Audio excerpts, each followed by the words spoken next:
जय Hind. Result based coaching में आपका हार्दिक स्वागत है। आइए आज हम बीपीएससी के लिए इम्पोर्टेंट टॉपिक आज हम इम्पोर्टेंट टॉपिक देखते हैं। और हमारा आज डे 24 यानी हमारा 24 क्लास है, 24वां क्लास हमारा है। ठीक है। और इस क्लास से पहले हम क्या क्या कर चुके हैं, साइंस हमारा समाप्त हो गया है। ठीक है।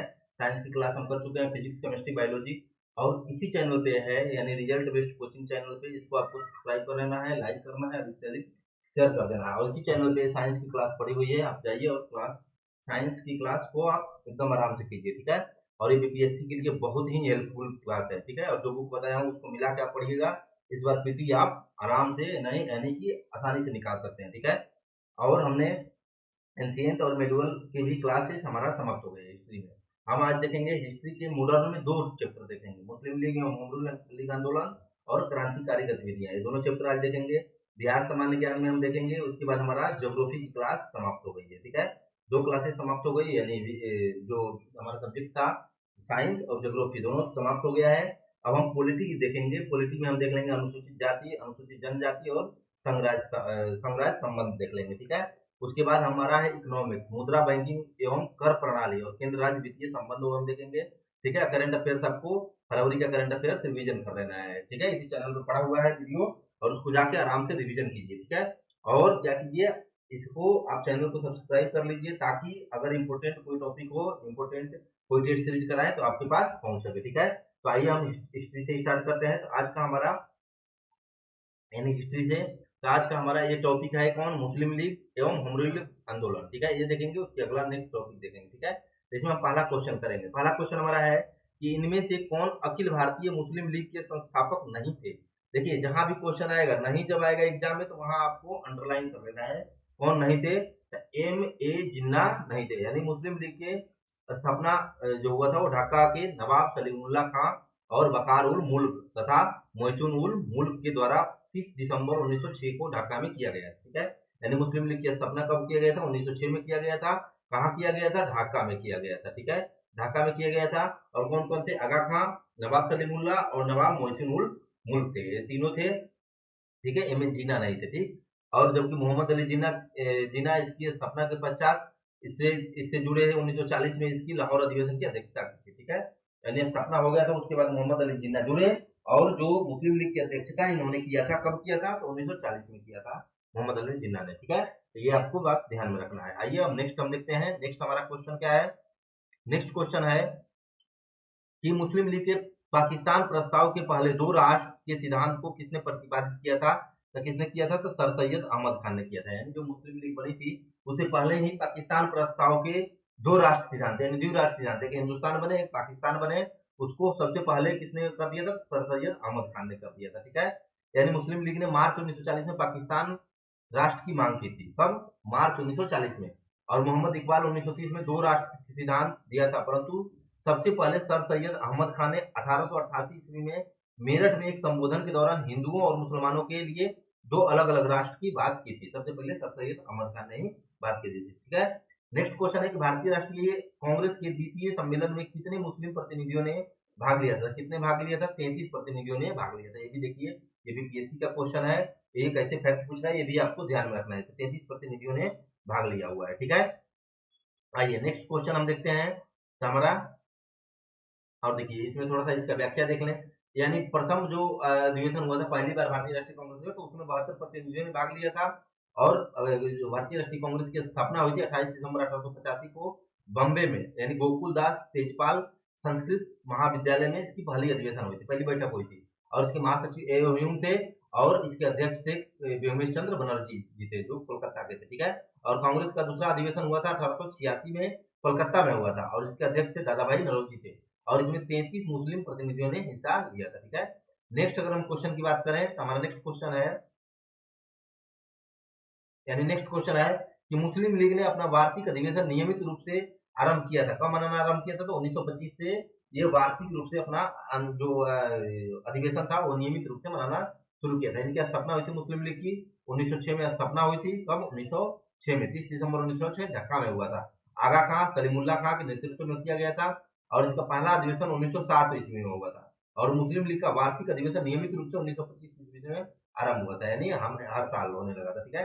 नेक्स्ट क्वेश्चन हमारा है कि निम्नलिखित में से किसका योगदान होम रूल लीग की स्थापना में नहीं था। किसका नहीं था? तो टीएस अलकाट का नहीं था। ठीक है, यानी होम रूल लीग में बाल गंगाधर तिलक, एनी बेसेंट और एम सुब्रमण्यम अय्यर ये थे। ठीक है, यानी एनी बेसेंट ने पहले भारतीय राष्ट्रीय कांग्रेस के माध्यम से होम रूल लीग चलाने का प्रस्ताव किया था और बाल गंगाधर तिलक ने 28 अप्रैल 1916 ईस्वी में बेलगांव के सम्मेलन में होम रूल लीग के गठन की घोषणा की थी। ठीक है, और TS Olcott home rule league की स्थापना से संबंधित नहीं थे और बल्कि ये किससे थे? यानी थियोसॉफिकल सोसाइटी से संबंधित थे। ठीक है, टीएस अलकाट थियोसॉफिकल सोसाइटी से थे और बाल गंगाधर तिलक, एनी बेसेंट और एम सुब्रमण्यम अय्यर ये तीनों किससे थे? तो होम रूल लीग आंदोलन से थे। ठीक है, नेक्स्ट क्वेश्चन की अगर हम बारे में बात करें तो नेक्स्ट क्वेश्चन हमारा है कि होम रूल आंदोलन भारत के स्वतंत्रता संग्राम के एक नए चरण में आरंभ का घोषक था। क्योंकि था कि इसने देश के सामने स्वशासन की एक ठोस योजना रखी थी। ठीक है, एक ठोस योजना रखी थी, यानी होम रूल आंदोलन जिसका उद्देश्य था ब्रिटिश साम्राज्य के अधीन रहते हुए संवैधानिक तरीके से स्वशासन को प्राप्त किया जाए। इसके प्रमुख नेता थे बाल गंगाधर तिलक, श्रीमती एनी बेसेंट, और तिलक ने स्वशासन प्राप्ति के लिए 28 अप्रैल 1916 ईस्वी को बेलगांव में होम रूल लीग की स्थापना की थी। इसके द्वारा स्थापित लीग का प्रभाव कर्नाटक, महाराष्ट्र यानी बंबई को छोड़कर मध्य प्रांत एवं बरार तक फैला हुआ था और तिलक ने मई 1917 ईस्वी में नासिक में लीग की वर्षगांठ मनाई थी और भारत आकर एनी बेसेंट ने साप्ताहिक कॉमनवेल्थ का 2 जनवरी 1914 ईस्वी से तथा दैनिक पत्र न्यू इंडिया 14 जुलाई 1914 ईस्वी से इसका प्रकाशन आरंभ किया था। यानी एनी बेसेंट का 2 प्रकाशन था, कॉमनवेल्थ और न्यू इंडिया। ठीक है, 2 पत्रिका का इन्होंने दैनिक पत्रिका का प्रकाशन किया था। ठीक है, अगर देखा जाए जिसमें न्यू इंडिया का प्रमुख योगदान रहा था और इस पत्र के माध्यम से एनी बेसेंट ने भारतीय की स्वतंत्रता एवं राजनीति की भावना को पैदा किया था। ठीक है, आइए अगर हम नेक्स्ट क्वेश्चन देखें तो नेक्स्ट क्वेश्चन हमारा है, और देखिए इन्होंने क्या किया था, इन्होंने भारत में आयरलैंड की तरह सितंबर 1916 ईस्वी में मद्रास में होम रूल लीग की स्थापना की थी। कौन? एनी बेसेंट ने, और जॉर्ज और अरुंडले को लीग का सचिव बनाया था और अडयार मद्रास में लीग का मुख्यालय खोला था। किसका? एनी बेसेंट वाला। ठीक है, नेक्स्ट क्वेश्चन है कि मुस्लिम लीग द्वारा पाकिस्तान की स्थापना की मांग करने वाला प्रस्ताव पारित किया गया था। कब पारित किया गया था? 1940 ईस्वी में किया गया था। यानी मुस्लिम लीग के लाहौर अधिवेशन की अध्यक्षता करते हुए मोहम्मद अली जिन्ना 12 मार्च 1940 को भारत से अलग मुस्लिम राष्ट्र पाकिस्तान की मांग की और जिन्ना ने अधिवेशन में भाषण के देते हुए कहा था कि वे एक अलग मुस्लिम राष्ट्र के अतिरिक्त कुछ स्वीकार नहीं करेंगे। वे तब तक इस मांग पर अटल रहेंगे जब तक कि पाकिस्तान के निर्माण की मांग को पूर्णतः स्वीकार न कर लिया जाए। और पाकिस्तान का विचार सर्वप्रथम कैम्ब्रिज विश्वविद्यालय के विद्यार्थी रहमत अली के मस्तिष्क में आया था। यह भी क्वेश्चन पूछ सकता है कि सबसे पहले पाकिस्तान का विचार किसके दिमाग में आया था? तो कैम्ब्रिज विश्वविद्यालय के विद्यार्थी थे रहमत अली, इनके दिमाग में आया था सबसे पहले। ठीक है, नेक्स्ट क्वेश्चन हमारा है कि होम रूल आंदोलन के नेताओं ने होम रूल शब्द किस सदृश आंदोलन से ग्रहण किया था?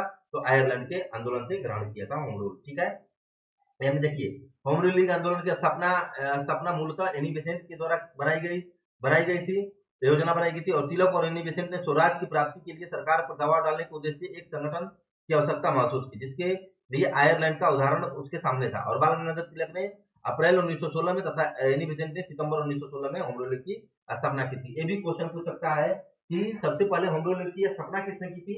तो तिलक ने किया था अप्रैल 1916 में, उसके बाद एनी बेसेंट ने सितंबर 1916 में। ठीक है, नेक्स्ट क्वेश्चन हमारा है, नेक्स्ट क्वेश्चन है कि इनमें से किसने तिलक को भारतीय असंतोष का जनक कहा था?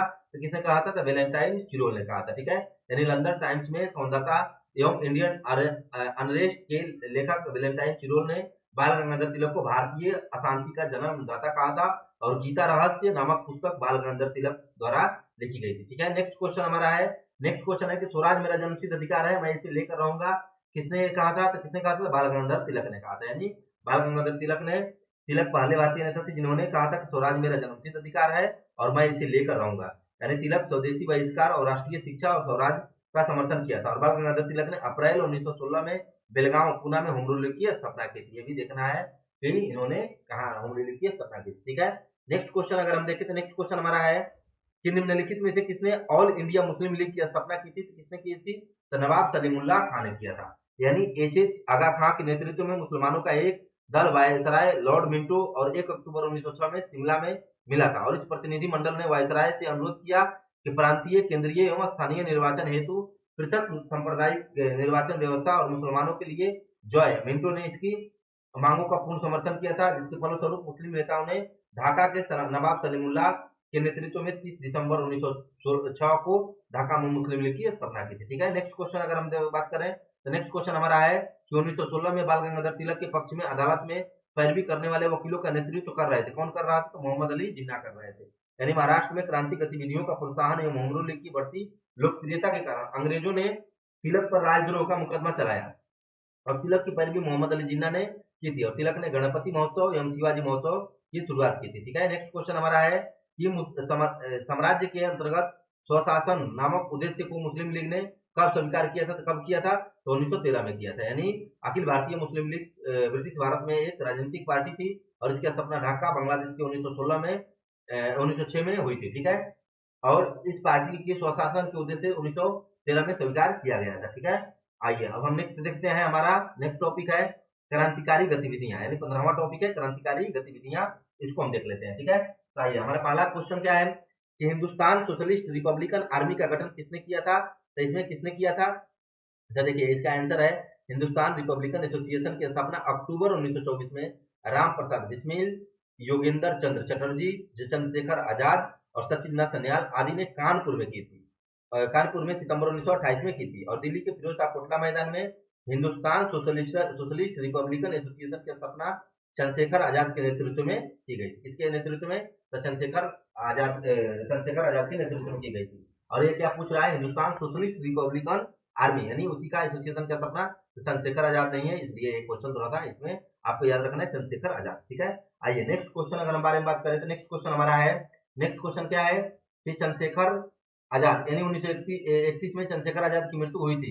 कब हुई थी? तो कहाँ हुई थी? तो इलाहाबाद में हुई थी। यानी 27 फरवरी 1931 में इलाहाबाद प्रयागराज के अल्फ्रेड पार्क यानी अब इसका नाम है आजाद पार्क में चंद्रशेखर आजाद की मृत्यु हुई थी और इनका जन्म हुआ था 23 जुलाई 1906 को मध्य प्रदेश के अलीराजपुर जिले में हुआ था और इनका वास्तविक नाम था चंद्रशेखर तिवारी और वर्ष 1921 में असहयोग आंदोलन में भाग लेते हुए इन्हें गिरफ्तार कर लिया गया और अदालत ने मजिस्ट्रेट को के पूछने पर उन्होंने अपना नाम आजाद बताया था और बताया तभी से उनका उपनाम आजाद हो गया था और इनका नाम स्वतंत्रता संग्राम के दौरान काकोरी ट्रेन डकैती, असेंबली में बम विस्फोट, सैंडर्स की हत्या जैसे कई हिंसक कृत्यों में शामिल था। ठीक है, नेक्स्ट क्वेश्चन है हमारा, नेक्स्ट क्वेश्चन क्या है? सुखदेव, भगत सिंह और राजगुरु को किस तारीख को फांसी दी गई थी? तो किस तारीख को दी गई थी? तो 23 मार्च 1931 को दी गई थी। यानी इनको फांसी कब दी गई थी? तो 23 मार्च 1931 को दी गई थी। अब देखिए सन 1928 ईस्वी में अंग्रेज पुलिस अधिकारी जॉन सैंडर्स की गोली मारकर हत्या कर दी गई थी और इस षड्यंत्र में तीनों क्रांतिकारी भगत सिंह, राजगुरु और सुखदेव को फांसी की सजा सुनाई गई थी और इन तीनों क्रांतिकारियों को 23 मार्च 1931 को लाहौर के सेंट्रल जेल में फांसी दे दी गई थी। ठीक है, नेक्स्ट क्वेश्चन की अगर हम बारे में बात करें तो नेक्स्ट क्वेश्चन हमारा है कि सरदार उधम सिंह ने किसे मारा था? तो किसे मारा था? तो माइकल ओडायर को मारा था। यानी सरदार उधम सिंह जिन्होंने अपना नाम राम मोहम्मद सिंह आजाद रखा था, इन्होंने लेफ्टिनेंट गवर्नर माइकल ओडायर जिसके पंजाब में 1919 ईस्वी में विरोध प्रदर्शन के विभत्स रूप से कुचलने का संचालन किया था और जिसकी प्रतिक्रिया में उधम सिंह ने ब्रिटेन में जाकर जनरल ओडायर की हत्या कर दी थी और इसके लिए उन्होंने 1940 ईस्वी में फांसी की सजा दी गई थी। ठीक है, नेक्स्ट क्वेश्चन है कि चटगांव शस्त्रागार धावे से कौन संबंधित है? कौन थे? तो सूर्यसेन थे। ठीक है, यानी देखिए अगर हम इनके बारे में बात करें तो चटगांव शस्त्रागार धावे से बंगाल के प्रसिद्ध क्रांतिकारी सूर्यसेन से संबंधित थे और Surya Sen Indian Republican Army IRA की स्थापना की थी और इनके नेतृत्व में IRA के सदस्यों ने 18 अप्रैल 1930 को चटगांव शस्त्रागार पर आक्रमण कर हथियारों पर कब्जा कर लिया था। ठीक है, आइए नेक्स्ट अगर हम देखें तो नेक्स्ट हमारा क्वेश्चन है, यानी नेक्स्ट क्वेश्चन के बारे में बात करें तो नेक्स्ट है कि मुख्य खुलासा यानी मुख्य खालसा दीवान किसको गिरे हुए सिख और अपराधी के रूप में घोषित किया गया था? किसे किया गया था? तो गदर पार्टी के क्रांतिकारियों को। यानी देखिए मुख्य खालसा दीवान ने गदर पार्टी के क्रांतिकारियों को गिरे हुए सिख और अपराधी के रूप में घोषित किया था और उस समय स्वर्ण मंदिर के ग्रंथियों द्वारा अंग्रेजी हुकूमत के प्रति वफादारी को दिखाने के लिए गदर आंदोलनकारियों के खिलाफ हुक्मनामा जारी किया गया था, उन्हें विधर्मी घोषित किया गया था। ठीक है, आइए नेक्स्ट क्वेश्चन हमारा है, नेक्स्ट क्वेश्चन क्या है कि निम्नलिखित में से कौन सा एक सही सुमेलित नहीं है, कौन सही सुमेलित नहीं है, तो ये है चौरी चौरा कांड 1920, यानी ये सही सुमेलित नहीं है। देखिए अगर इसमें हम बात करें कि चौरी चौरा कांड 4 फरवरी 1922 को गोरखपुर के चौरी चौरा नामक गांव में हुआ था और गांधी जी को की दांडी यात्रा यानी गांधी जी ने अपने 78 समर्थकों के साथ 12 मार्च 1930 को साबरमती आश्रम से यात्रा की शुरुआत की थी और 6 अप्रैल 1930 को दांडी पहुंचकर वहां नमक बनाकर नमक कानून तोड़ा था और गांधी इरविन समझौता 5 मार्च 1931 को हुआ था और पूना पैक्ट 24 सितंबर 1932 को हुआ था। ठीक है, आइए नेक्स्ट अगर हम देखें तो नेक्स्ट क्वेश्चन है इनमें से कौन काकोरी ट्रेन डकैती कांड से संबंधित था, कौन संबंधित नहीं था, कौन नहीं था, तो सुखदेव नहीं थे, बाकी रामप्रसाद बिस्मिल, असफुल्ला खां और रोशन सिंह ये संबंधित है। यानी काकोरी ट्रेन डकैती कांड लाहौर षड्यंत्र से था, यानी सुखदेव का जो संबंध था यानी किससे था, काकोरी कांड से नहीं था, लाहौर षड्यंत्र से था, जिसका कारण भगत सिंह, सुखदेव और राजगुरु 23 मार्च 1931 को फांसी दे दी गई थी लाहौर षड्यंत्र में। और काकोरी ट्रेन डकैती 9 अगस्त 1925 को हिंदुस्तान रिपब्लिकन एसोसिएशन के क्रांतिकारियों द्वारा घटित की गई थी, जिसमें राम प्रसाद बिस्मिल, असफुल्ला खां, रोशन सिंह और राजेंद्र लाहिड़ी सहित 10 क्रांतिकारी शामिल थे। और काकोरी ट्रेन डकैती कांड का नाम परिवर्तित करके अब काकोरी ट्रेन एक्शन कर दिया गया है। ठीक है, नेक्स्ट क्वेश्चन है, नेक्स्ट क्वेश्चन क्या है कि फणींद्र नाथ घोष, यानी नेक्स्ट क्वेश्चन हमारा है कि फणींद्र नाथ घोष जिसकी गवाही से भगत सिंह, सुखदेव और राजगुरु को फांसी हुई थी, की हत्या किसने की थी, तो किसने कर दी थी, तो वैकुंठ शुक्ला ने कर दी थी, यानी वैकुंठ शुक्ला ने ये हत्या कर दी थी। यानी स्वाधीनता आंदोलन के अमर बलिदान भगत सिंह, राजगुरु और सुखदेव की मुखबिरी कर सरकारी गवाह फांसी दिलवाने वाले फणींद्र नाथ घोष की हत्या शहीद वैकुंठ शुक्ला ने की थी, जिसके कारण उन्हें फांसी दे दी गई थी। ठीक है, नेक्स्ट क्वेश्चन है, नेक्स्ट क्वेश्चन क्या है कि कमिला की 2 स्कूली लड़कियों की शांति घोष और सुनीता चौधरी ने जिला अध्यक्ष की गोली मारकर हत्या कर दी थी। कब की थी इन्होंने, तो देखिए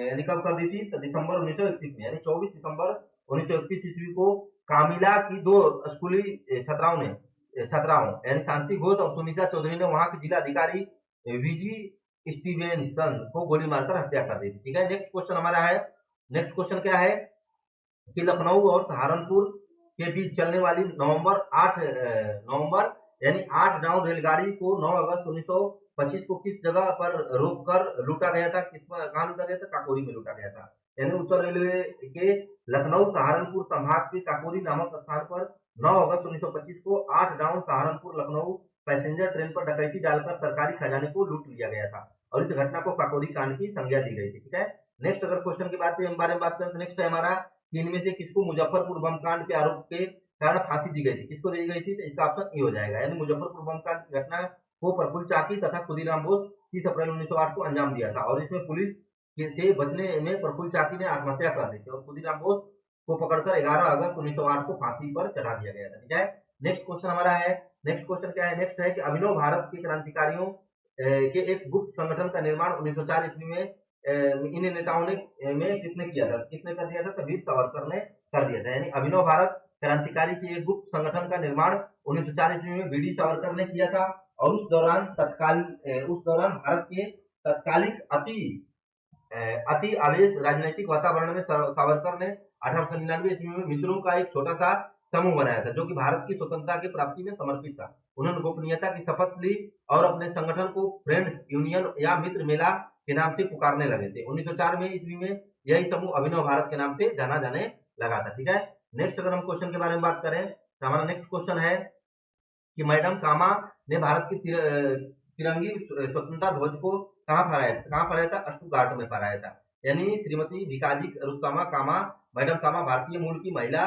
फारसी नागरिक थी और उन्हें 22 अगस्त 1907 को जर्मनी स्टुटगार्ट में हुई इंटरनेशनल सोशलिस्ट कांग्रेस में भारतीय स्वतंत्रता को के ध्वज तिरंगा को बुलंद किया था और इस सम्मेलन में इन्होंने भारत को अंग्रेजी शासन से मुक्त करने की अपील की थी। ठीक है, नेक्स्ट क्वेश्चन हमारा है कि प्रसिद्ध गीत सरफरोशी की तमन्ना अब हमारे दिल में है के रचयिता कौन थे, तो इसका ऑप्शन ए हो जाएगा। यानी प्रारंभिक देशभक्ति कविता की ए लाइन सरफरोशी की तमन्ना अब हमारे दिल में है के रचनाकार थे बिस्मिल अजीमाबादी थे। ठीक है, और यह कविता प्रसिद्ध क्रांतिकारी देशभक्त रामप्रसाद बिस्मिल के द्वारा मुकदमे के दौरान अदालत में पढ़ी गई थी। ठीक है, तो इसमें रामप्रसाद बिस्मिल नहीं मानते हैं, आयोग ने माना है किसको, बिस्मिल अजीमाबादी को, तो वही करना है कि रचयिता कौन थे, तो रचयिता पूछा है कौन प्रसिद्ध किया था, तब रामप्रसाद बिस्मिल इसका आंसर हो जाएगा। ठीक है, नेक्स्ट क्वेश्चन है कि जर्मनी के समर्थन में काबुल में राजा महेंद्र प्रताप सिंह के नेतृत्व में अंतरिम सरकार का गठन हुआ था। कहाँ हुआ था? तो गदर आंदोलन के दौरान हुआ था। यानी गदर पार्टी की स्थापना अमेरिका के सैन फ्रांसिस्को में 1913 ईस्वी में अंग्रेजी साम्राज्य को खत्म करने के उद्देश्य से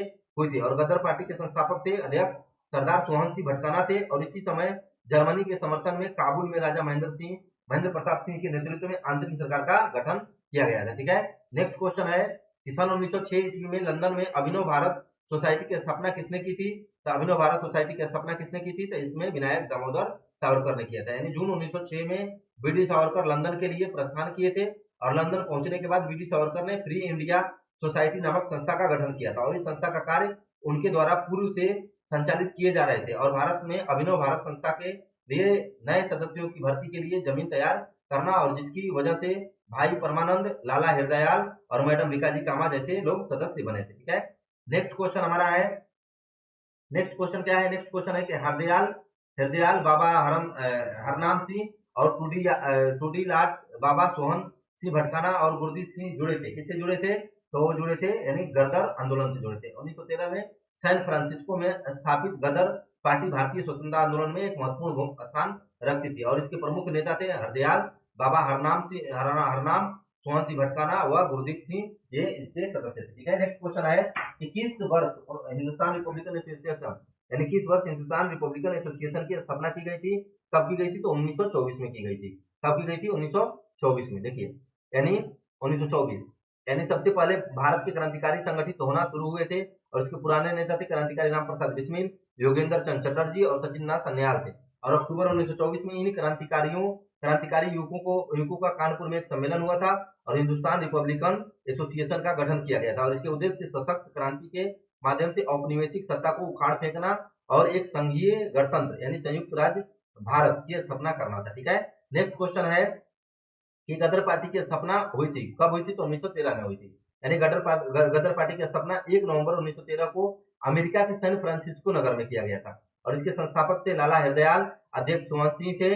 और गदर पार्टी ने युगांतर प्रेस की स्थापना कर पहले साप्ताहिक बाद में मासिक पत्रिका यानी गदर का प्रकाशन भी किया था। और यह पत्रिका उर्दू, पंजाबी और मराठी, अंग्रेजी, हिंदी, गुजराती में थी। और इस पत्र का उद्देश्य भारतीय सेना में विद्रोह की भावना पैदा करना था। ठीक है, नेक्स्ट क्वेश्चन हमारा है, नेक्स्ट क्वेश्चन क्या है? 1923 से 28 ईस्वी के काल में भारतीय राजनीति में क्रांतिकारी कार्यविधि के पुनरावृत्ति का कारण क्या था? तो वो था गांधी जी द्वारा असहयोग आंदोलन का स्थगन। ठीक है, यानी 1930 से 28 के दौरान भारतीय राजनीति के क्रांतिकारी कार्य विधियों के पुनरावृत्ति का प्रमुख कारण गांधी जी द्वारा असहयोग आंदोलन का स्थगन था।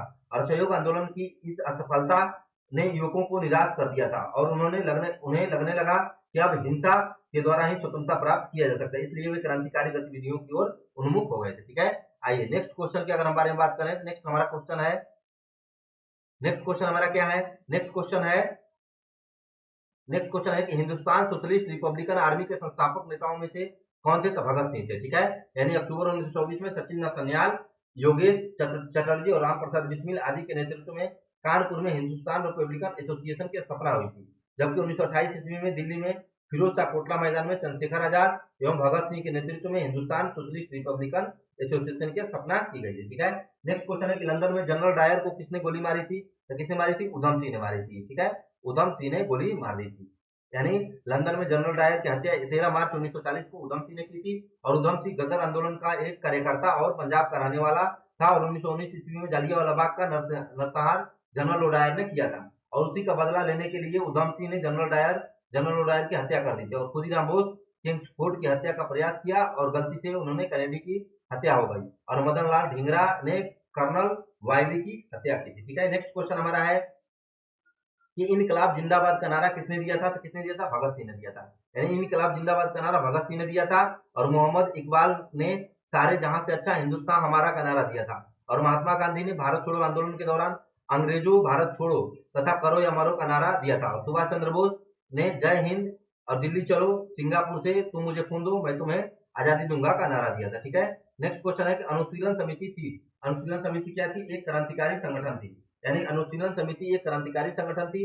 इसकी स्थापना मिदनापुर में 1902 ईस्वी में ज्ञानेंद्र नाथ बसु ने की थी। और जबकि कलकत्ता में इसका गठन पी मित्रा ने किया था और कलकत्ता की अनुशीलन समिति में जतिन नाथ बनर्जी तथा वरिंद्र कुमार घोष जैसे प्रसिद्ध क्रांतिकारी इसके सदस्य थे। ठीक है, नेक्स्ट क्वेश्चन हमारा है, नेक्स्ट क्वेश्चन क्या है, नेक्स्ट क्वेश्चन है कि मुजफ्फरपुर में किंग्सफोर्ड की हत्या का प्रयास कब किया गया था? तो कब किया गया? 1908 में किया गया था। यानी मुजफ्फरपुर में किंग्सफोर्ड की हत्या का प्रयास 30 अप्रैल 1908 को प्रफुल्ल चाकी और खुदीराम बोस ने किया था। प्रफुल्ल चाकी ने पुलिस से बचने के लिए आत्महत्या कर ली थी तथा खुदीराम बोस को गिरफ्तार कर फांसी दे दिया गया था। ठीक है, नेक्स्ट क्वेश्चन हमारा है कि शेर ए पंजाब के नाम से कौन मशहूर है? तो कौन है? लाला लाजपत राय शेर ए पंजाब के नाम से मशहूर है। ठीक है, यानी देखिए लाला लाजपत राय गरम दल के नेता थे और इन्हें शेर ए पंजाब उपनाम से जाना जाता था और इन्होंने कांग्रेस के 1930 के कलकत्ता विशेष अधिवेशन की अध्यक्षता की थी। ठीक है, और अखिल भारतीय ट्रेड यूनियन कांग्रेस की स्थापना 1920 में मुंबई में एन.एम. जोशी ने की थी और इसका पहला अधिवेशन 1920 में बंबई में हुई थी जिसकी अध्यक्षता लाला लाजपत राय ने किया था। ठीक है, नेक्स्ट क्वेश्चन हमारा है, नेक्स्ट क्वेश्चन क्या है? नेक्स्ट क्वेश्चन है कि करजन वायली की हत्या के आरोप में किसे मृत्युदंड दे दिया गया था? किसे दिया गया था? तो मदनलाल ढींगरा को दे दिया गया था। यानी बंगाल विभाजन विरोधी आंदोलन के क्रम में बंगाल में क्रांतिकारी राष्ट्रवाद का प्रसार हुआ और इसी क्रम में 1 जुलाई 1909 ईस्वी को मदनलाल ढींगरा ने इंडियन ऑफिस के राजनीतिक सलाहकार करजन वायली को गोली मारकर हत्या कर दी थी और ढींगरा को गिरफ्तार कर और फांसी दे दी गई थी। ठीक है, नेक्स्ट क्वेश्चन हमारा है, नेक्स्ट क्वेश्चन क्या है कि पटना में 1913 में अनुशीलन समिति की एक शाखा की स्थापना किसने किया था? तो सचिंद्रनाथ सन्याल ने किया था। किसने? सचिंद्रनाथ सन्याल ने किया था। यानी सचिंद्रनाथ सन्याल ने 1913 में पटना में अनुशीलन समिति की एक शाखा की स्थापना बंग विरोधी आंदोलन के क्रम में बंगाल के क्रांतिकारी राष्ट्रवाद का प्रसार हुआ था और युवाओं की अनुशीलन समिति के माध्यम से सरकार के विरुद्ध हिंसात्मक संघर्ष की प्रेरणा दी गई थी जिसका प्रभाव बिहार पर भी पड़ा था। ढाका अनुशीलन समिति के सदस्य रेवती नाग ने भागलपुर में और यदुनाथ सरकार ने बक्सर में युवा क्रांतिकारियों को प्रशिक्षण देने के भी उपाय किए थे और भूपेंद्र नाथ दत्त ने पटना में भवानी मंदिर नामक क्रांतिकारी संस्था की स्थापना की थी। ठीक है, आइए नेक्स्ट अगर हम देखते हैं हमारा नेक्स्ट क्या है, नेक्स्ट क्वेश्चन है कि सरकार के विरुद्ध में असेंबली में बम फेंकने के समय भगत सिंह की उम्र क्या थी? तो उस समय उम्र क्या थी? 21 साल से थोड़ा ज्यादा थी। ठीक है, ये क्वेश्चन पूछा है 21 साल से ज्यादा थी, बीपीएससी के द्वारा पूछा गया। ठीक है, सभी क्वेश्चन बीपीएससी के द्वारा ही पूछे गए हैं। ठीक है, लेकिन अलग अलग एग्जाम में बीपीएससी के, लेकिन बीपीएससी जो हम लोग 71वीं बीपीएससी यानी प्री की तैयारी कर रहे हैं उसमें भी बहुत सारे क्वेश्चन पूछे जाएंगे, इसी से पूछे जाएंगे। आपको बस एक्सप्लेनेशन पे ध्यान देना है, क्वेश्चन पे ध्यान रखना है। ठीक है, यानी भगत सिंह का जन्म 28 सितंबर 1907 को हुआ था और भगत सिंह असेंबली में बम 8 अप्रैल 1929 को फेंका था और अतः शहीद भगत सिंह की उम्र 21 साल से थोड़ा ज्यादा थी। ठीक है, नेक्स्ट क्वेश्चन है कि बंगाल में अनुशीलन समिति के संस्थापक थे कौन थे? तो प्रथम मित्रा थे। यानी अनुशीलन समिति की स्थापना प्रथम नाथ मित्रा और सचिंद्र नाथ बोस का प्रमुख योगदान था और 1901 ईस्वी में ही अनुशीलन समिति का जन्म हो गया था और प्रारंभ में इसका नाम भारत अनुशीलन समिति था और इसके अध्यक्ष थे प्रथम नाथ मित्रा, उपाध्यक्ष थे चितरंजन दास और अरविंद घोष और वरिंद्र कुमार घोष एवं भूपेंद्र नाथ दत्त के सहयोग से कोलकाता में 1907 ईस्वी में अनुशीलन समिति का गठन किया गया था और इसका प्रमुख उद्देश्य खून के बदले खून था। ठीक है, नेक्स्ट क्वेश्चन हमारा है कि 1904 में स्थापित अभिनव भारत का क्या था? तो क्रांतिकारी गतिविधियों से संबंध एक गुप्त संगठन था। यानी विनायक दामोदर सावरकर 1899 ईस्वी में स्थापित मित्र मेला ही एक गुप्त सभा अभिनव भारत में परिवर्तित हो गया था और यह संगठन क्रांतिकारी गतिविधियों के संबंध में एक गुप्त संगठन था और अभिनव भारत की शाखा महाराष्ट्र के अलावा कर्नाटक एवं मध्य प्रदेश में भी स्थापित की गई थी और इस संस्था का वार्षिक सम्मेलन गुप्त रूप से होता था। ठीक है, नेक्स्ट क्वेश्चन हमारा है, नेक्स्ट क्वेश्चन क्या है? इन महिलाओं में से कौन क्रांतिकारी आंदोलन से संबंधित थी? कौन थी? तो भिकाजी कामा थी। ठीक है, भिकाजी कामा थी। यानी मैडम भिकाजी रुस्तमा के.आर. कामा 1902 ईस्वी में भारत छोड़ दिया था और यूरोप के विभिन्न देशों में एवं अमेरिका में ब्रिटिश शासन के विरुद्ध क्रांतिकारी प्रचार करने लगी थी और उन्होंने भारतीय प्रतिनिधि के रूप में अगस्त 1907 ईस्वी में स्टुटगार्ट जर्मनी में के अंतर्राष्ट्रीय समाजवादी कांग्रेस में भाग लिया था और मैडम कामा ने भारत में ब्रिटिश शासन के घातक दुष्परिणामों का खुलासा करते हुए एक उत्तेजनापूर्ण भाषण दिया था और तथा सम्मेलन के अंत में वहीं पर भारतीय तिरंगा फहराया था और मैडम कामा को मदर ऑफ इंडियन रेवोल्यूशन कहा जाता है। ठीक है, नेक्स्ट क्वेश्चन हमारा है, नेक्स्ट क्वेश्चन क्या है कि काकोरी ट्रेन डकैती कांड में किन क्रांतिकारियों को फांसी की सजा दी गई थी? तो किसे दी गई थी? राम प्रसाद बिस्मिल एवं असफुल्ला खां को दी गई थी। यानी हिंदुस्तान रिपब्लिकन एसोसिएशन के सबसे प्रमुख कार्य काकोरी डकैती था और 9 अगस्त 1925 को एसोसिएशन के सदस्यों ने सहारनपुर लखनऊ लाइन पर 8 डाउन रेलगाड़ी को काकोरी नामक गांव में रोककर खजाने को लूट लिया। और काकोरी कांड के तहत राम प्रसाद बिस्मिल गोरखपुर के थे, असफुल्ला खां फैजाबाद के थे और ठाकुर रोशन सिंह इलाहाबाद और राजेंद्र लोहड़ी को गोंडा में फांसी दे दी गई थी। देखिए राम प्रसाद बिस्मिल को कहा गोरखपुर जेल में दे दी गई थी, अशफाक उल्ला खां को फैजाबाद में फांसी दे दी गई थी, ठाकुर रोशन सिंह इलाहाबाद में और राजेंद्र लोहड़ी को गोंडा में फांसी दे दी गई थी। ये भी क्वेश्चन पूछ लेता है, इसमें ध्यान में रखना है। ठीक है, नेक्स्ट क्वेश्चन हमारा है, नेक्स्ट क्वेश्चन क्या है कि all India state people's conference का गठन कब हुआ था? कब हुआ था? तो सन 1927 में हुआ था। कब? 1927 में इसका गठन किया गया था। यानी all India state people's conference का गठन 5 दिसंबर 1927 ईस्वी को हुआ था और इसके संगठन में बलवंत राय मेहता, मणिलाल कोठारी, जी.आर. अयंगर ने महत्वपूर्ण भूमिका निभाई थी और इसके विभिन्न रियासतों में आए 700 से अधिक राजनीतिक कार्यकर्ताओं ने भी भाग लिया था। ठीक है, नेक्स्ट क्वेश्चन हमारा है कि महात्मा गांधी अपना राजनीतिक गुरु किनको मानते थे? किनको मानते थे? गोपाल कृष्ण गोखले को मानते थे। यानी महात्मा गांधी गोपाल कृष्ण गोखले को अपना राजनीतिक गुरु मानते थे, जबकि गोपाल कृष्ण गोखले अपना आध्यात्मिक एवं राजनीतिक गुरु एमजी रनाडे को मानते थे। ठीक है, नेक्स्ट क्वेश्चन हमारा है, नेक्स्ट क्वेश्चन क्या है कि बाल गंगाधर तिलक एवं लोकमान्य तिलक के नाम से जाने जाने वाले लोग कौन थे? तो इसका ऑप्शन ई हो जाएगा। यानी 1896 में बाल गंगाधर तिलक द्वारा संपूर्ण महाराष्ट्र में कर न देने का आंदोलन चलाया गया और इसी दौरान जनता ने उन्हें लोकमान्य की उपाधि से विभूषित किया था। ठीक है, यानी कब इन्होंने संपूर्ण महाराष्ट्र में एक आंदोलन चलाया था और आंदोलन में इन्होंने कहा था कि कर न दीजिए, उसी दौरान इन्हें क्या दिया गया था? लोकमान्य तिलक की उपाधि दी गई। ठीक है, नेक्स्ट क्वेश्चन है कि भारतीय क्रांतिकारी की जननी किसे कहा जाता है? तो किसे कहा जाता है? मैडम भिकाजी कामा को कहा जाता है। ठीक है, इनको कहा जाता है। आइए नेक्स्ट क्वेश्चन की बात करें तो नेक्स्ट क्वेश्चन है, नेक्स्ट हमारा क्वेश्चन क्या है?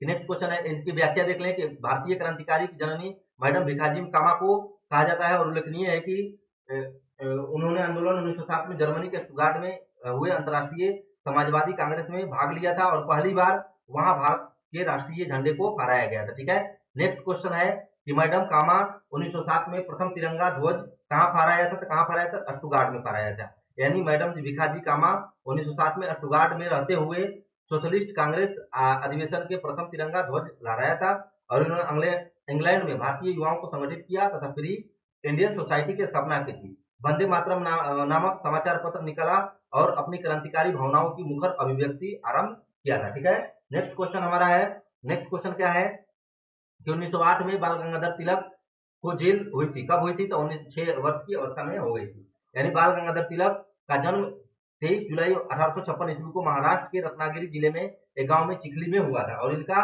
उपनाम था बाल एवं लोकमान्य था। और तिलक ने 1908 ईस्वी में क्रांतिकारी प्रफुल्ल चाकी और खुदीराम बोस के बम हमलों का समर्थन किया था, जिसकी वजह से इन्हें बम वर्मा यानी म्यांमार स्थित मांडले जेल 6 वर्ष के लिए भेज दिया गया था। इन्होंने मराठों एवं केसरी नामक 2 समाचार पत्र निकाला था।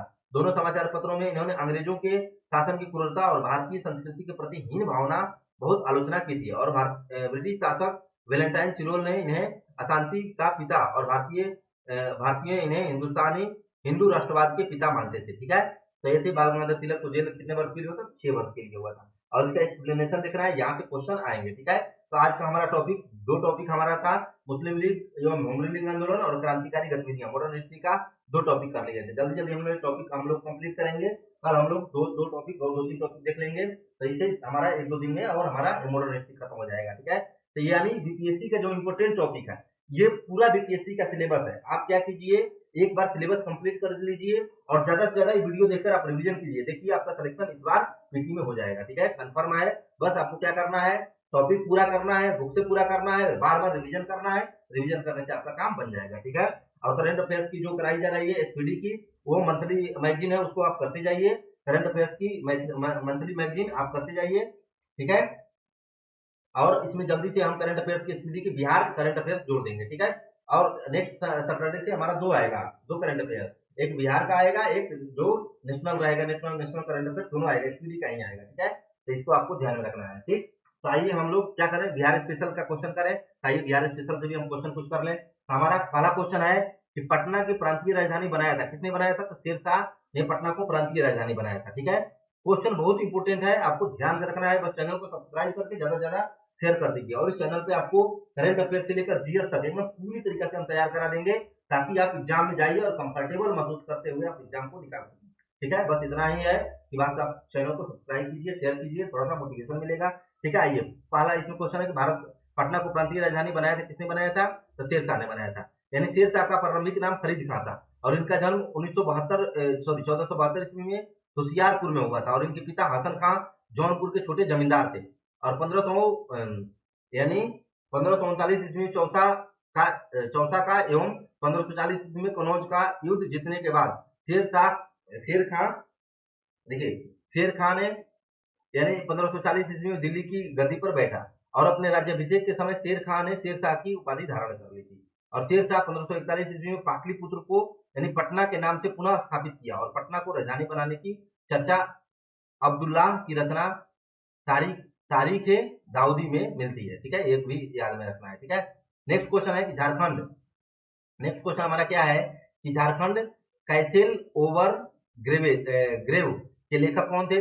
तो विक्टर दास थे। यानी झारखंड कैसेल ओवर ग्रेव के लेखक कौन थे? विक्टर दास थे। ठीक है, नेक्स्ट हमारा क्वेश्चन क्या है? नेक्स्ट क्वेश्चन है कि छोटा नागपुर काश्तकारी कानून कब पारित किया गया था? तो कब किया गया था? तो 1908 में पारित किया गया था। यानी बिहार में छोटा नागपुर काश्तकारी अधिनियम 1908 ईस्वी में पारित किया गया था जिसके द्वारा इस क्षेत्र में निवास करने वाले लोग विशेषतः आदिवासी वनों के स्वतंत्र उपभोग पर प्रतिबंध लगा दिया था। ठीक है, नेक्स्ट अगर क्वेश्चन की बात करें तो नेक्स्ट क्वेश्चन हमारा है, नेक्स्ट क्वेश्चन क्या है? बिहार में औद्योगिक वित्तीय सहायता प्रदान करने हेतु कौन प्रमुख वित्तीय संस्थान है? तो कौन है? तो बिहार राज्य वित्त निगम है। ठीक है, यानी बिहार में औद्योगिक वित्तीय सहायता प्रदान करने हेतु बिहार राज्य वित्त निगम की स्थापना की गई थी। ठीक है, नेक्स्ट अगर क्वेश्चन की बात करें तो नेक्स्ट हमारा क्वेश्चन है कि किस वर्ष उड़ीसा बिहार से पृथक हुआ था? किस वर्ष हुआ था? तो 1936 में बिहार से उड़ीसा पृथक हो गया था। 1 अप्रैल 1936 को अलग कर दिया गया था। ठीक है, आइए देखते हैं। तो 12 दिसंबर 1911 को दिल्ली में आयोजित शाही दरबार में बिहार और उड़ीसा क्षेत्र को बंगाल से पृथक किया गया था। ठीक है, और नए प्रांत का संगठित करने की घोषणा सम्राट ने की थी और इस घोषणा के अनुसार 1 अप्रैल 1912 को बिहार एवं उड़ीसा संयुक्त प्रांत के रूप में विधिवत रूप से स्थापित किए गए थे। फिर 1 अप्रैल 1936 को बिहार से उड़ीसा को अलग कर दिया गया था और अंत में बिहार का तीसरा विभाजन 15 नवंबर 2000 को करके बिहार से झारखंड को अलग कर दिया गया था। यानी बिहार राज्य को अगर देखा जाए अभी तो बिहार का जो विभाजन हुआ है, देखिए बिहार का जो हमारा विभाजन हुआ है वो कितने बार हुआ है? यानी 3 बार लगभग हो गया बिहार का विभाजन। यानी पहला विभाजन हुआ था 1912 में, दूसरा विभाजन हुआ था 1936 में और तीसरा विभाजन हुआ था सन 2000 में। ये बात ध्यान में रखना है। पहला विभाजन में हम बंगाल से अलग हुए थे, दूसरा विभाजन में बिहार उड़ीसा अलग हुआ था और तीसरा विभाजन में बिहार से झारखंड मिलकर बना था। ठीक है, ये विभाजन आपको ध्यान में रखना है। ठीक है, देखिए बस मैप समझ लेना है, बिहार का ही मैप है। इधर से अगर इसका उत्तर से दक्षिण लंबाई देखा जाए तो 345 है और पूर्व से पश्चिम 483 है। ये भी आपको ध्यान में रखना है। ये सब चीजें हम बिहार स्पेशल में अभी करा रहे हैं तो जो कराते चलेंगे। ठीक है, और एक काम आपको और कर लेना है कि बिहार के 38 जिला है वो याद करने की कोशिश कीजिए, याद हो जाएगा। ठीक है, नहीं याद होगा एक दिन मैप लेकर आएंगे और बिहार का 38 जिला आपको याद करा देंगे। ठीक है, नेक्स्ट क्वेश्चन हमारा है कि बिहार में पटसन उद्योग की पट्टी स्थित है, कहाँ स्थित है? यानी 1 और 3, यानी इसका आंसर हो जाएगा 1 और 3। ठीक है, देखिए बिहार में पटसन उद्योग की पट्टी उत्तर पश्चिमी बिहार के मैदान तथा मध्य दक्षिणी बिहार के मैदान में फैला हुआ है। पटसन उद्योग के लिए पानी की अत्यधिक आवश्यकता होती है, इसलिए यह उद्योग नदियों के किनारे स्थापित किए जाते हैं और उत्तर पश्चिमी बिहार एवं दक्षिणी बिहार के कई नदियां इसमें बहती है। ठीक है, आइए अगर हम नेक्स्ट देखें तो नेक्स्ट क्वेश्चन है कि बिहार में कृषि योग्य भूमि का कितना प्रतिशत भाग सिंचित है? तो कितना? 50 से अधिक %। ठीक है, आइए बिहार एक कृषि प्रधान देश है और बिहार के संपूर्ण भौगोलिक क्षेत्रफल मतलब अगर पूरा बिहार का देखा जाए 94,173 वर्ग किलोमीटर है, लेकिन इसमें क्या है कि 93.60 लाख हेक्टेयर में से लगभग 76.72 लाख हेक्टेयर क्षेत्र सकल बुआई क्षेत्र के अंतर्गत शामिल होता है और वर्तमान बिहार में कृषि और भूमि का मात्र 51.74% भाग सिंचित है। ये भी ध्यान में रखना है। ठीक है, नेक्स्ट क्वेश्चन हमारा बिहार का तराई प्रदेश विस्तृत है कहाँ से? तो भारत नेपाल सीमा के समानांतर। यानी बिहार का तराई प्रदेश भारत और नेपाल सीमा के समानांतर विस्तृत है और नेपाल से लगने वाले बिहार के निम्न राज्य हैं। कौन कौन है? देखिए यहाँ पश्चिमी चंपारण है, पूर्वी चंपारण है, सीतामढ़ी है, मधुबनी है, सुपौल है, अररिया है और किशनगंज है। ये किसे लगते हैं? ये नेपाल से लगते हैं। और पश्चिम बंगाल से अगर लगने वाले जिला का नाम हम देखें तो इधर किशनगंज हो जाएगा, पूर्णिया हो जाएगा और कटिहार हो जाएगा। ये 3 लगते हैं। और अगर हम देखें तो झारखंड से भागलपुर, बांका, जमुई, उसके बाद बांका हो गया, उसके बाद जमुई हो गया, उसके बाद नवादा हो गया, गया हो गया, उसके बाद औरंगाबाद हो गया, उसके बाद रोहतास हो गया। ये जिले किससे लगते हैं? झारखंड से लगते हैं। और बंगाल से 3 और पश्चिम बंगाल, उत्तर प्रदेश से 8 जिले लगते हैं। कौन कौन? तो रोहतास हो गया, कैमूर हो गया, बक्सर हो गया, आरा हो गया, उसके बाद सारण हो गया, उसके बाद सिवान हो गया, गोपालगंज हो गया, पश्चिमी चंपारण हो गया। 8 जिला उत्तर प्रदेश से लगते हैं, ये ध्यान में आपको रखना है, ठीक है। आइए अगर नेक्स्ट क्वेश्चन के बारे में बात करें तो नेक्स्ट हमारा है कि बिहार कांग्रेस सोशलिस्ट पार्टी का गठन हुआ था। कब हुआ था? तो 1934 में हुआ था। यानी बिहार कांग्रेस सोशलिस्ट पार्टी का गठन 1934 में पटना के अंजुमन इस्लामिया हॉल में किया गया था। और बिहार कांग्रेस सोशलिस्ट पार्टी के अध्यक्ष थे आचार्य नरेंद्र देव थे तथा सचिव जयप्रकाश नारायण थे। और आचार्य नरेंद्र देव को भारतीय समाजवादी चिंतन का आदि पुरुष अर्थात मनु कहा जाता था।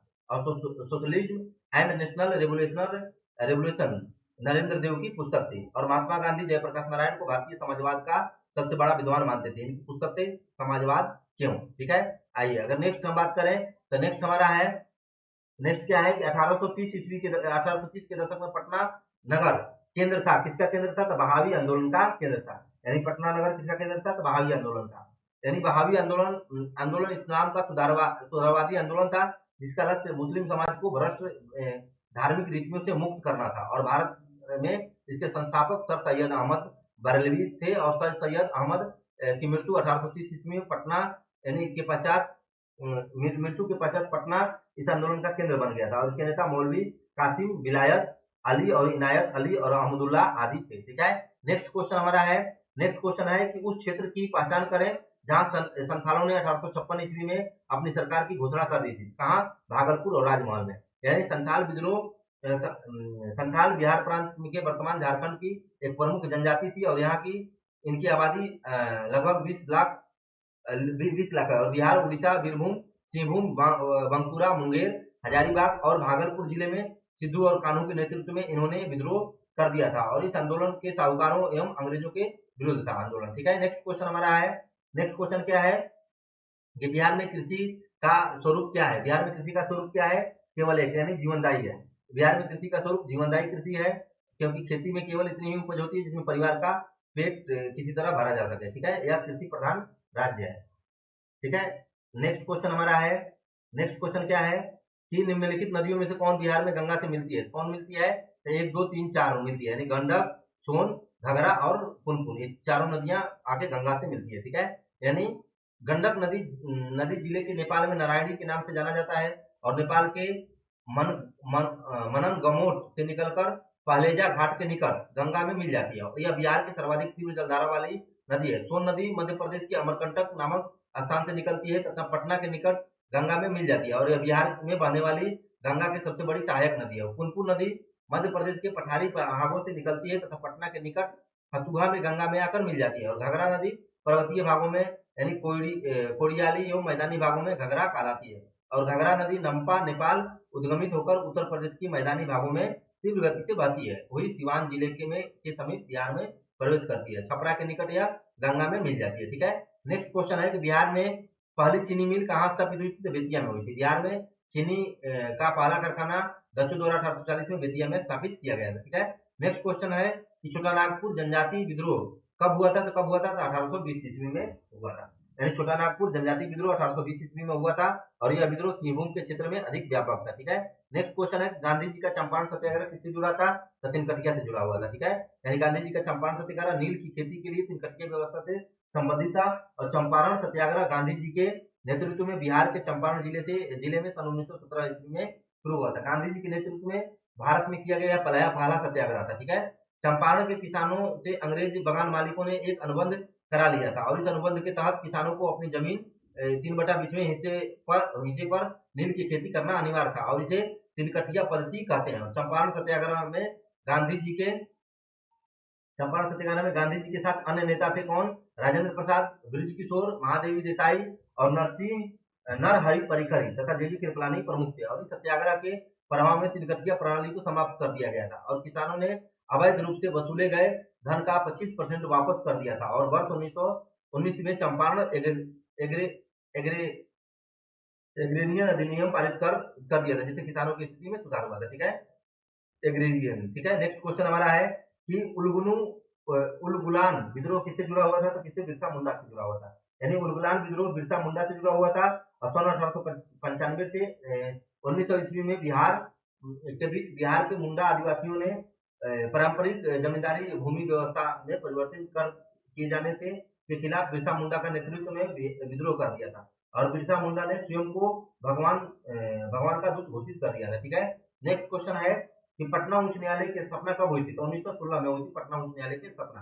कब? यानी पटना उच्च न्यायालय की स्थापना 9 फरवरी 1916 ईस्वी को की गई थी, जिसमें न्यायाधीशों की कुल संख्या 45 स्वीकृत की गई थी और इस प्रकार पटना विश्वविद्यालय की स्थापना 1917 ईस्वी में की गई थी। वर्तमान में पटना उच्च न्यायालय की न्यायाधीशों की संख्या 24 है, जो कि स्वीकृति पदों की स्थापना की गई थी। ठीक है, आज हम इसमें टेलीग्राम चैनल आप ज्वाइन कीजिएगा। तो देखिए, आज पटना उच्च न्यायालय के मुख्य न्यायाधीश, ठीक है, चावला जी को नियुक्त किया गया है, ये आपको देख लेना है। ठीक है, आइए अगर नेक्स्ट हम क्वेश्चन की बात करें तो नेक्स्ट है हमारा कि हुंडरू प्रपात निर्मित है, कि कहाँ निर्मित है? तो स्वर्णरेखा नदी पर निर्मित है, यानी हुंडरू जलप्रपात झारखंड के रांची जिले में स्वर्णरेखा नदी पर स्थित है और कावेरी नदी पर शिव समुद्रम जलप्रपात, शारावती नदी पर महात्मा गांधी जो वर्तुपा जलप्रपात और नर्मदा नदी पर धुआंधार जलप्रपात, चंबल नदी पर चूलिया जलप्रपात स्थित है। ठीक है, ये क्वेश्चन हमारा यहाँ तक देखें। और एक काम आपको इम्पोर्टेंट काम क्या करना है कि अगर मान लीजिए जैसे इसका पीडीएफ चाहिए, जो टॉपिक वाइज पीडीएफ, ये तो टेलीग्राम पे जाता ही है,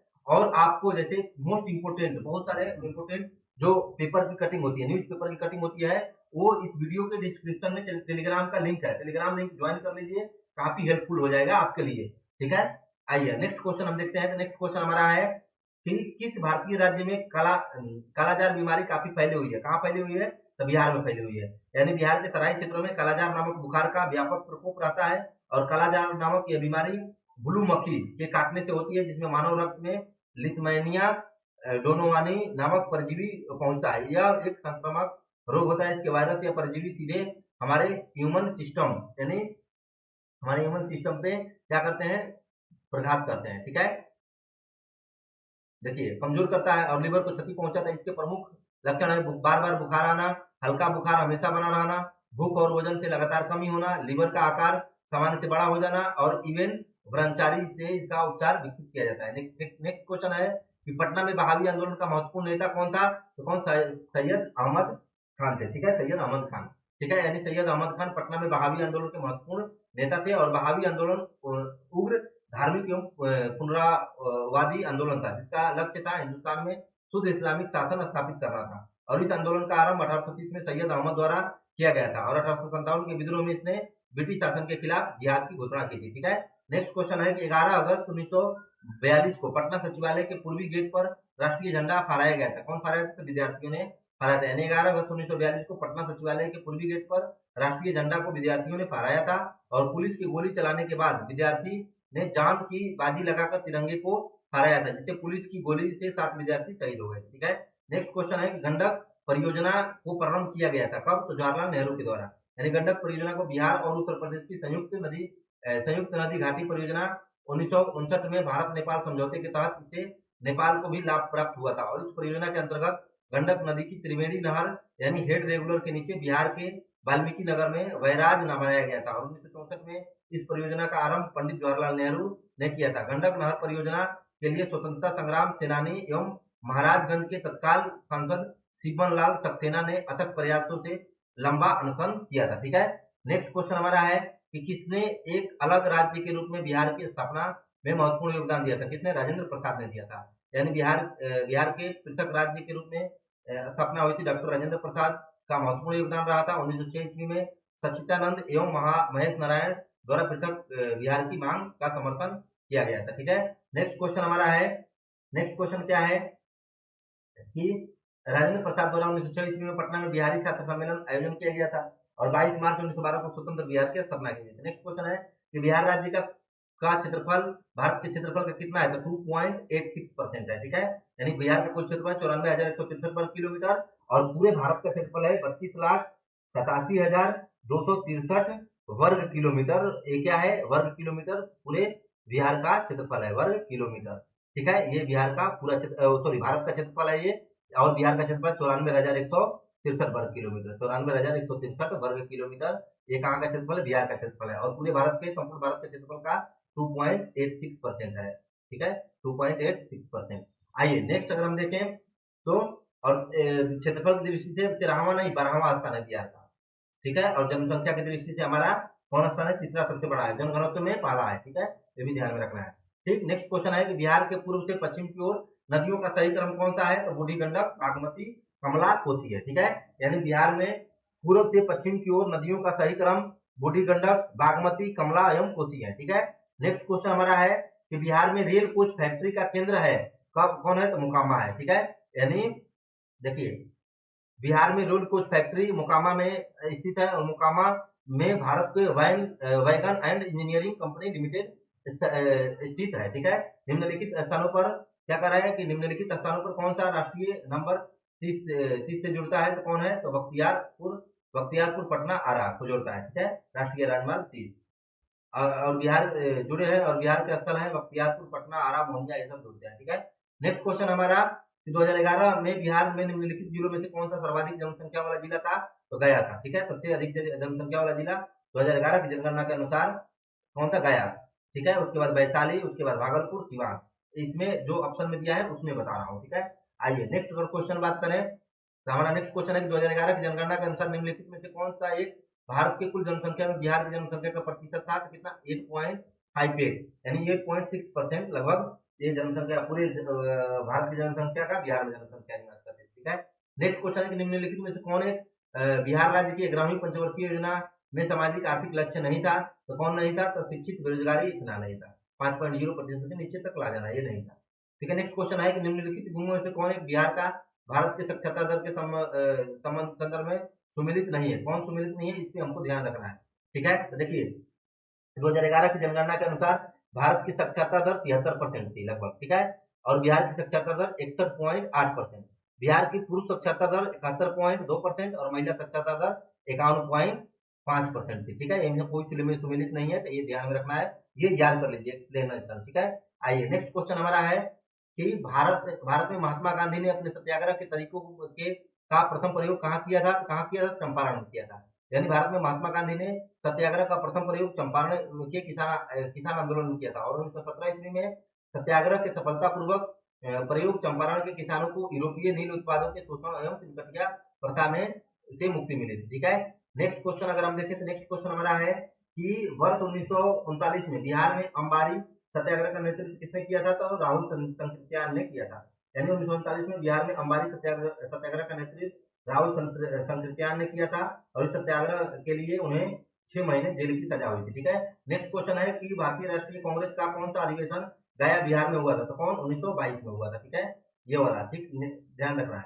ठीक, देखिए भारतीय राष्ट्रीय कांग्रेस का गया अधिवेशन 1922 में इस अधिवेशन हुआ था और इस अधिवेशन की अध्यक्षता देशबंधु चित्तरंजन दास ने किया था और 1912 में बांकीपुर पटना अधिवेशन में बिहार में हुआ था और 1916 में भारतीय राष्ट्रीय कांग्रेस का राष्ट्रीय अधिवेशन लखनऊ में हुआ था जिसकी अध्यक्षता अंबिका चंद्र मजूमदार ने किया था और 1918 का अधिवेशन नई दिल्ली में हुआ था मदन मोहन मालवीय तथा 1929 में लाहौर में हुआ था पंडित जवाहरलाल नेहरू ने इसकी अध्यक्षता की थी। ये एक्सप्लेनेशन आपको विशेष ध्यान में रखना है, ठीक है।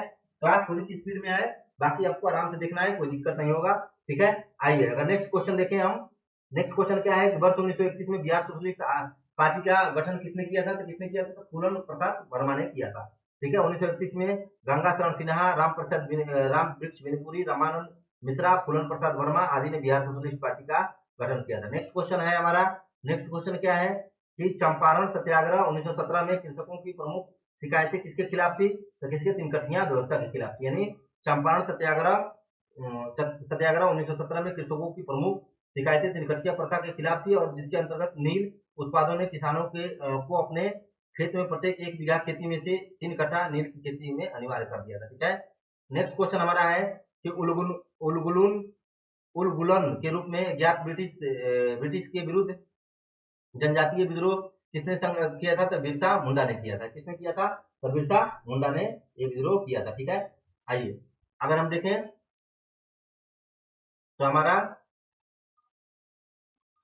क्या है, अगर हम इसके क्वेश्चन के बारे में बात करें तो उलगुलन के रूप में ज्ञात ब्रिटिश सरकार के विरुद्ध जनजातीय विद्रोह बिरसा मुंडा ने संगठित किया था, ठीक है। नेक्स्ट क्वेश्चन हमारा है कि चंपारण कृषि कानून किस वर्ष पारित हुआ था? कब हुआ था? तो 1918 में हुआ था। यानी चंपारण कृषि कानून 1918 में बिहार और उड़ीसा अधिनियम 1 के तहत पारित किया गया था। चंपारण आंदोलन 1917 में गांधी जी के नेतृत्व में किया गया था। यह प्रथम जन आंदोलन था जो कि चंपारण के नील कृषकों से संबंधित है। यह विधेयक 19 नवंबर 1917 को डब्ल्यू मौर्य द्वारा विधान परिषद में पेश किया गया था। ठीक है, नेक्स्ट क्वेश्चन है कि बिहार के देसी राज्य दरभंगा 1919 में किसान आंदोलन का नेतृत्व किसने किया था? स्वामी विद्यानंद ने किया था।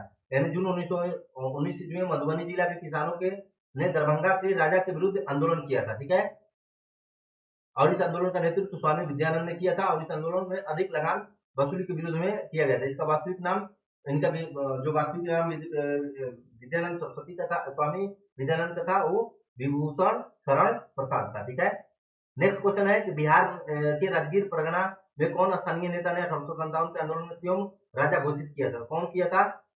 तो देखिए, राजगीर परगना के स्थानीय नेता हैदर अली खान ने क्या किया था कि खुद को अपना नेता घोषित कर लिया था। ठीक है, और 1857 के प्रथम स्वतंत्रता संग्राम आंदोलन के स्वयं राजा घोषित कर लिया था। ठीक है, नेक्स्ट क्वेश्चन हमारा है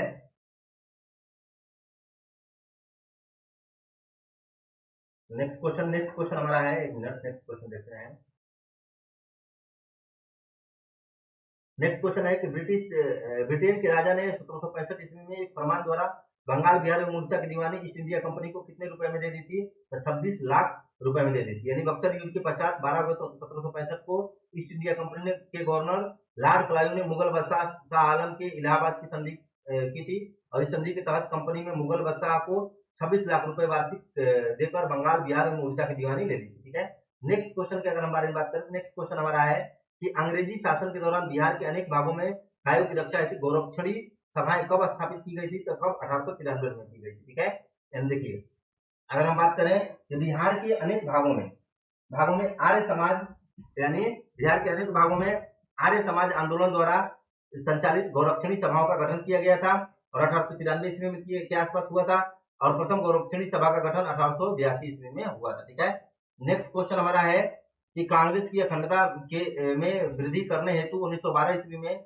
बांकीपुर बिहार की सभा में डेलीगेट शुल्क घटाकर कितना किया गया था? तो कितना किया गया था? 50 रुपए से 1 रुपए किया गया था। ठीक है, यानी 50 रुपए से 1 रुपए कर दिया गया था। देखिए, बिहार में भारतीय राष्ट्रीय कांग्रेस के 27वां अधिवेशन बांकीपुर पटना में हुआ था और इस अधिवेशन में यह निर्णय लिया गया था कि कांग्रेस की अखंडता एवं संगठनात्मक मजबूती के लिए डेलीगेशन शुल्क 5 रुपए से घटाकर 1 रुपए किया गया था।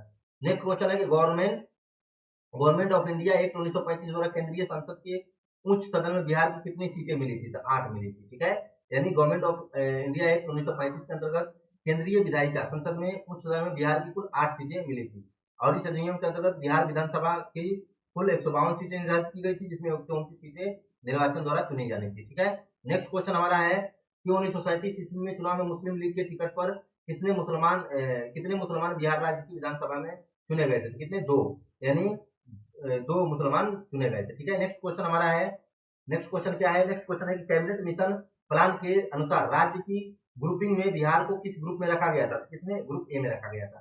ठीक है, यानी प्रांतों के छोटे या बड़े ग्रुप बनाने का अधिकार दिया जाना था और इसके लिए group A, group B, group C group बनाया गया था, जिसमें बिहार को बम्बई, देखिए कौन कौन था, यानी ग्रुप ए में बम्बई, मध्य प्रांत, संयुक्त प्रांत, उड़ीसा और मद्रास के साथ हिंदू बहुल गुट में रखा गया था, गुट सी में रखा गया था और इसी तरह गुट बी में उत्तर पश्चिम में मुस्लिम बहुसंख्यक प्रांत पंजाब एवं सिख को रखा गया था और साथ ही मुख्य आयुक्त के क्षेत्र में दिल्ली, अजमेर, मारवाड़ और पूर्व, यानी गुट ए में था। बलूचिस्तान को गुट बी में रखा गया था और असम एवं बंगाल को गुट सी में रखा गया था। ठीक है, नेक्स्ट क्वेश्चन हमारा है, नेक्स्ट क्वेश्चन क्या है? देखिए, नेक्स्ट क्वेश्चन है कि बिहार के मुख्यमंत्री निम्नलिखित में से कौन नहीं रहा है? इसमें से कौन नहीं रहा है? रामविलास पासवान नहीं रहे हैं, बाकी तीनों रहे हुए हैं। ठीक है, अब देखिए, नेक्स्ट क्वेश्चन है कि निम्नलिखित नदियों में से कौन सा बिहार का स्रोत कहा जाता है? किसको? कोसी को कहा जाता है, यानी बिहार का स्रोत कोसी नदी को कहा जाता है। इसका उद्गम हिमालय पर्वत के गोसाई स्थान से निरंतर से हुआ है। ठीक है, और निरंतर परिवर्तन की प्रवृत्ति के कारण इसे बिहार का स्रोत कहा जाता है। ठीक है, आइए नेक्स्ट क्वेश्चन है कि बरौनी तेल शोधन कारखाने की तेल शोधन क्षमता कितना है? 60 लाख टन है और ये बरौनी सोवियत संघ की सहायता से 1964 में इसकी स्थापना की गई थी और बिहार के बेगूसराय जिला में है और तेल शोधक कारखाना इंडियन ऑयल कॉर्पोरेशन के अंतर्गत आता है और वर्तमान में बरौनी तेल शोधन क्षमता 60 लाख टन है। ठीक है, नेक्स्ट क्वेश्चन है कि जनसंख्या घनत्व के घटते क्रम में व्यवस्थित जिलों का क्रम पहचानिए। तो कौन है? दरभंगा, पटना, सारण, वैशाली। ठीक है, देखिए जनसंख्या घनत्व में सबसे अधिक अगर 2011 की जनगणना के अनुसार देखा जाए तो शिवहर में 880 सबसे अधिक जनसंख्या घनत्व, उसके बाद पटना में, उसके बाद दरभंगा में, उसके बाद वैशाली में, उसके बाद बेगूसराय में। ठीक है, नेक्स्ट क्वेश्चन है कि बिहार के में साक्षरता दर क्या है, तो 47.53 है। उस समय की है 2001 की जनगणना, लेकिन 2011 के जनगणना के अनुसार बिहार की साक्षरता दर क्या है, 61.8% है। ठीक है, ये ध्यान में रखना है। ठीक, तो इस प्रकार बिहार का करंट अफेयर्स हमको देखना था, 480 क्वेश्चन तक हम देख लिए हैं। ज्योग्राफी हमारा एंड है। आइए हम पॉलिटी का क्वेश्चन देख लेते हैं। ठीक है, तो पॉलिटी का क्वेश्चन हम जल्दी से पॉलिटी का क्वेश्चन देख लेते हैं। तो हमारा है आज पॉलिटी का हमारा टॉपिक क्या है, टॉपिक नंबर 9, अनुसूचित जाति जनजाति संघ एवं राज्य संबंध। ज्यादा क्वेश्चन नहीं है, बस थोड़ा सा क्वेश्चन है। आइए देखते हैं। तो ये हमारा देखिए, आइए पहला क्वेश्चन है कि कावेरी जल विवाद है कहाँ से, कर्नाटक एवं तमिलनाडु के बीच है। कावेरी जल विवाद कर्नाटक, तमिलनाडु, केरल एवं पुडुचेरी के मध्य है और भारतीय संविधान के अंतर्गत नदियों और नदी दोनों के जल संबंधी विवादों का निर्णयन अनुच्छेद 262 में प्रावधान किया गया है। उपयुक्त विकल्प में कावेरी जल विवाद का मुख्य रूप से देखिए, मुख्य रूप से तमिलनाडु एवं कर्नाटक के मध्य है, परंतु आंशिक रूप से इसमें केरल और पुडुचेरी भी शामिल है। उच्चतम न्यायालय के अनुसार कावेरी न्यायाधिकरण ने कावेरी बेसिन में 740 टीएमएस टीएमसी और फीट पानी, तमिलनाडु को 404 टीएमसी और कर्नाटक को 284 टीएमसी पानी और केरल को 30 टीएमसी और पुडुचेरी को 7 टीएमसी पानी देने का फैसला किया गया है। ठीक है, नेक्स्ट क्वेश्चन है कि निम्नलिखित में से किस वर्ष सरकारी आयोग जिसे केंद्र राज्य संबंध में परिवर्तन की संस्कृति का अधिकार दिया गया है ने अपना प्रतिवेदन जमा किया था, तो ऑप्शन ए यानी 9 जून 1983 को न्यायमूर्ति आर एस सरकारिया की अध्यक्षता में वी श्रीरामन और doctor S R N Sen की सदस्यता में एक आयोग बना जिसे जनवरी 1988 में अपना प्रतिवेदन जमा किया था। ठीक है, नेक्स्ट क्वेश्चन हमारा है कि भारतीय संविधान के किस अनुच्छेद के अंतर्गत लोकसभा में अनुसूचित जातियों का आरक्षण प्रदान किया गया है, तो अनुच्छेद 330 यानी भारतीय संविधान में भाग 16 के अनुच्छेद 330 एक क में लोकसभा में अनुसूचित जातियों के लिए स्थानों का आरक्षण दिया गया है। और अनुच्छेद 331 में लोकसभा में आंग्ल भारतीय समुदाय का प्रतिनिधित्व समाप्त किया गया। अनुच्छेद 332 में राज्यों की विधानसभाओं के अनुसूचित जाति एवं जनजाति के लिए आरक्षण का प्रावधान किया गया है। और अनुच्छेद 333 में राज्यों की विधानसभा में आंग्ल भारतीय समुदाय का प्रतिनिधित्व समाप्त किया गया है, जो कि समाप्त हो गया है। अनुच्छेद 331 और 333 को समाप्त कर दिया गया। ठीक है, नेक्स्ट क्वेश्चन हमारा है कि नेक्स्ट क्वेश्चन है कि 14 अगस्त सन 2007 को संसद द्वारा भारतीय संविधान में संशोधन के उपरांत अब अनुसूचित जाति की सूची जातियों की संख्या कितनी थी, तो 1206 थी। ठीक है, ये भी ध्यान में रखना है। 2018 में हुआ था, तो इसमें अनुसूचित जाति की कुल संख्या यानी 2479 कर दी गई थी। ठीक है, अरुणाचल प्रदेश, मिजोरम, मेघालय, नागालैंड, लक्षद्वीप में ऐसे भारतीय राज्य जहां अनुसूचित जातियों की संख्या 0 है। ठीक है, आइए नेक्स्ट क्वेश्चन हम देखते हैं। हमारा नेक्स्ट क्वेश्चन क्या है कि भारत के राष्ट्रपति को विशिष्ट केंद्र राज्य कोशीय संबंधों के बारे में सुझाव किसके द्वारा दिया गया है, तो वित्त आयोग के द्वारा दिया गया है। यानी संविधान अनुच्छेद 280 में वित्त आयोग का उपबंध है और इसके प्रत्येक 5 वर्ष पे क्या होती है, वित्त आयोग का गठन किया जाता है। ठीक है, और राष्ट्रपति की सिफारिश पे किया जाता है। ठीक है, नेक्स्ट क्वेश्चन है हमारा, नेक्स्ट क्वेश्चन है कि भारतीय संविधान में कौन सा अनुच्छेद संवैधानिक प्रावधानों के कि संघीय संसद राज्य विधान पालिकाओं द्वारा बनाए गए नियम कानून को प्राथमिकता प्रदान करता है, तो कौन है, तो अनुच्छेद 245। ठीक है, अनुच्छेद 245 से 255 तक संघ तथा राज्यों के बीच विधायी शक्तियों का वितरण का वर्णन करता है। अनुच्छेद 245 के अनुसार संसद द्वारा बनाए गए कानूनों के बारे में राज्य क्षेत्रीय प्रवर्तन के आधार पर आपत्ति नहीं की जा सकती है। ठीक है, आइए अब हम आते हैं, हमारा पॉलिटिकल इतना क्वेश्चन हो गया। अब हम आते हैं इकोनॉमिक्स में। आज इकोनॉमिक्स का नया हमारा टॉपिक है मुद्रा बैंकिंग एवं कर प्रणाली, केंद्र राज्य वित्तीय संबंध, ये हम देखेंगे। ठीक है, आइए हम देख लेते हैं। तो इसमें हमारा पहला क्वेश्चन क्या है, देखिए आपको क्या करना है, बस चैनल को सब्सक्राइब करके अधिक से अधिक शेयर कीजिए ताकि नया इंपोर्टेंट कोई चीज आए तो आपको मिल सके। ठीक है, आइए इकोनॉमिक्स में हम देखते हैं कि रिजर्व बैंक ऑफ इंडिया की प्रधान उधार दर निम्न में से कौन तय करता है, तो इसमें कौन करेगा, तो कौन करेगा, आरबीआई ही करेगा। और कौन करेगा, आरबीआई। ठीक है, रिजर्व बैंक ऑफ इंडिया करता है। ठीक है, यानी मौद्रिक नीति यानी एमसीपी। ठीक है, कौन तय करता है, मौद्रिक नीति समिति ये तय करती है। ठीक है, आइए देख लेते हैं। रिजर्व बैंक ऑफ इंडिया की प्रधान ब्याज दर मौद्रिक नीति समिति द्वारा तय की जाती है। आरबीआई अधिनियम 1934 में वर्ष 2016 में संशोधन कर 6 सदस्यीय मौद्रिक नीति समिति का गठन किया गया था और आरबीआई के गवर्नर इस समिति के पदेन अध्यक्ष होते हैं। ठीक है, और प्रधान उधार दर, ब्याज दर जिस पर वाणिज्यिक बैंक अपने सबसे विश्वसनीय ग्राहकों को ऋण देने के लिए तैयार होते हैं। ठीक है, नेक्स्ट क्वेश्चन हमारा है कि रिजर्व बैंक ऑफ इंडिया के गवर्नर कौन है? उस समय पूछा था, शक्तिकांत दास थे। और इस समय के आपको क्या करना है, अभी के गवर्नर कौन है ये आपको क्या करना है, यानी कमेंट बॉक्स में इसका आंसर देना है। फिलहाल में रिजर्व बैंक ऑफ इंडिया के गवर्नर कौन है? ठीक है, कल इसका आंसर बता दिया जाएगा। ठीक है, नेक्स्ट क्वेश्चन है कि भारत में कागजी मुद्रा किस वर्ष पहली बार प्रारंभ हुई थी? कब हुई थी? तो 1861 में हुई थी। भारत में कागजी मुद्रा पहली बार 1801 में प्रारंभ हुई थी और ब्रिटिश सरकार में 1861 में पेपर करेंसी एक्ट के तहत इसकी शुरुआत की गई थी। ठीक है, नेक्स्ट क्वेश्चन है कि रेपो रेट क्या है, यानी रेपो रेट क्या है? तो ये वह ब्याज दर है जिस पर बैंक भारतीय रिजर्व बैंक से रकम मांगते हैं। ठीक है, रेपो रेट कहा जाता है इसको।